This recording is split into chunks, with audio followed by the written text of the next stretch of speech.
Kali ini kita akan belajar tentang uji beda atau t-test.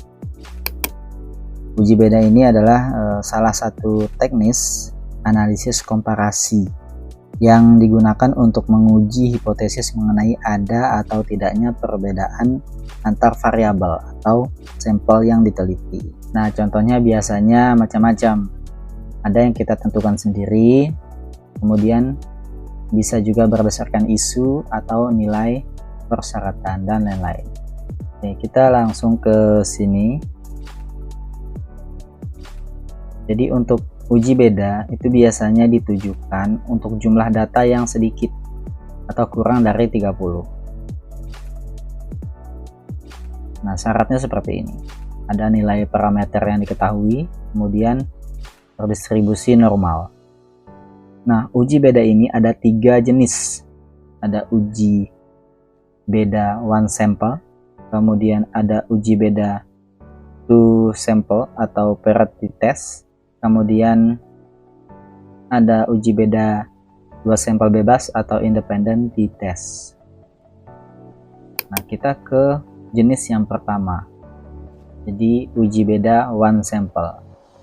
Nah, untuk uji beda one sampel ini hanya membutuhkan sebuah sampel atau variabel dan tentukan nilai perkiraan sebelumnya. Contoh di sini. Ada isu berat badan mahasiswa diperkirakan rata-ratanya 55 kg. Nah, kita ingin buktikan isu tersebut. Kita ambillah data dan kita bangun dulu hipotesisnya untuk mengambil keputusan. Nah, ini cara yang umum ya dalam membangun hipotesis. Jadi hipotesis nolnya rata-rata badan mahasiswa sama dengan 55 kg. Kemudian hipotesis satunya rata-rata badan mahasiswa tidak sama dengan 55 kg.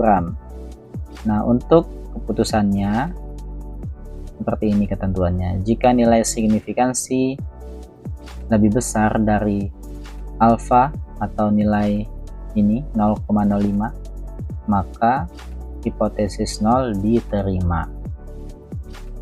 Kemudian jika nilai signifikansi kurang dari 0,05, maka A0 ditolak. Oke, di sini kita sudah punya data. Data yang ini adalah data untuk uji beda one sample. Kita menggunakan yang ini. Sekarang kita buka aplikasi SPSS-nya. Pada bagian variable view, kita inputkan sesuai banyaknya variabel. Kita mempunyai berat badan saja di sini variabelnya. Maka ketik di sini berat badan.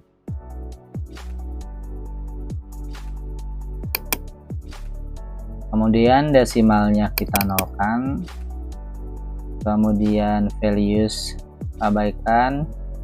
Nah, kita atur di sini measure-nya kita menggunakan scale. Setelah itu kita pindahkan datanya, kita copy data kita ini, ada 10 orang.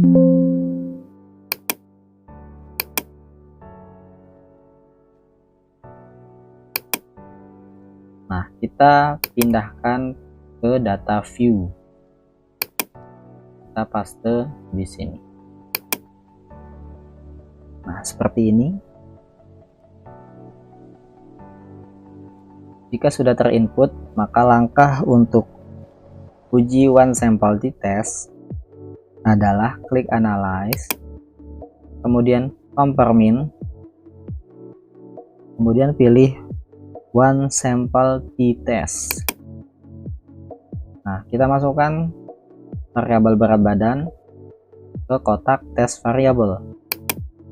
Nah, setelah itu pada bagian test value kita ketik atau kita input 55.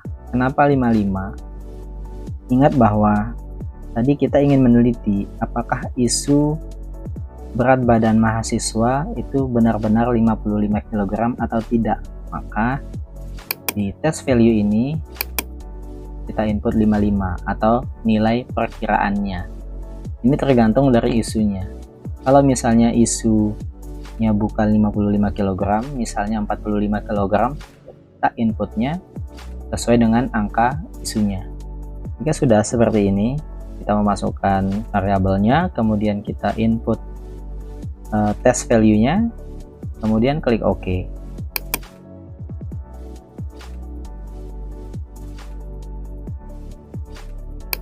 Nah, ini hasil dari uji one sample t-test. Ada dua output yang muncul. Nah, kita pindahkan terlebih dahulu agar lebih mudah. Kita pindahkan ke Microsoft Word.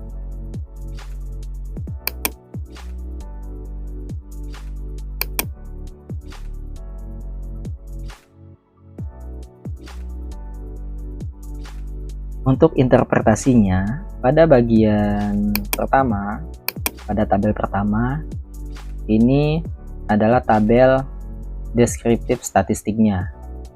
Nah, kita lihat di sini bahwa diketahui jumlah sampel ada 10 orang, N menunjukkan sampel dengan rata-rata berat badan sebesar 59 kg dengan standar deviasi 7,379 ya. Nah, kemudian untuk menentukan hipotesis kita pada tabel ini. Jadi apakah hipotesis kita diterima atau gagal menolak. Nah, untuk pengambilan keputusan kita lihat bagian sini saja, atau nilai signifikansinya. Jadi pakai nilai signifikansi ini saja.